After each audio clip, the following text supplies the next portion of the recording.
Aujourd'hui, on va parler de la pudeur. Dis-leur à ces femmes de se couvrir de la tête aux pieds, de baisser leurs yeux, de parler doucement, manger doucement, et même quand elles respirent. Doucement. Ce que je viens de faire, c'est pas un bon comportement et ça ne fait pas partie de la pudeur. Encore désolé. Je peux parler maintenant? Donc, la pudeur fait partie de la foi. Al-haya'u min al-iman. La pudeur en islam est une valeur pour tous, pour les hommes et les femmes. Pareil. La pudeur est dans le comportement. Respecter, ne pas insulter, ne pas harceler, ne pas humilier, ça c'est la pudeur. La pudeur aussi, c'est la façon de parler, choisir ses mots sans vulgarité ni méchanceté. La pudeur est dans le regard, se rappeler que l'autre n'est pas un objet, mais une personne. Je peux rajouter une chose. Manger pendant Ramadan devant son père et son frère, pour une femme quand elle a ses règles, ça c'est pas pudique. Encore toi.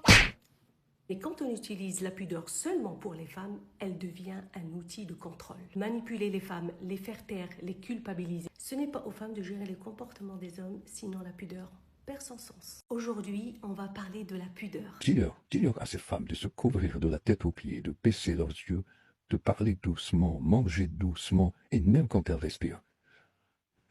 Doucement. Ce que je viens de faire, c'est pas un bon comportement et ça ne fait pas partie de la pudeur. Encore désolé. Je peux parler maintenant? Donc, la pudeur fait partie de la foi. Al-haya'u min al-iman. La pudeur en islam est une valeur pour tous, pour les hommes et les femmes.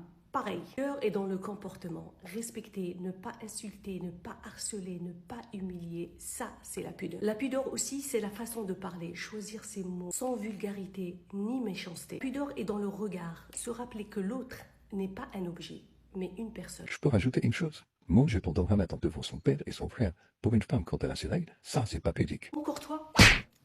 Et quand on utilise la pudeur seulement pour les femmes, elle devient un outil de contrôle. Manipuler les femmes, les faire taire, les culpabiliser. Ce n'est pas aux femmes de gérer les comportements des hommes, sinon la pudeur perd son sens. Aujourd'hui, on va parler de la pudeur. Dis-leur à ces femmes de se couvrir de la tête aux pieds, de baisser leurs yeux, de parler doucement, manger doucement, et même quand elles respirent. Doucement.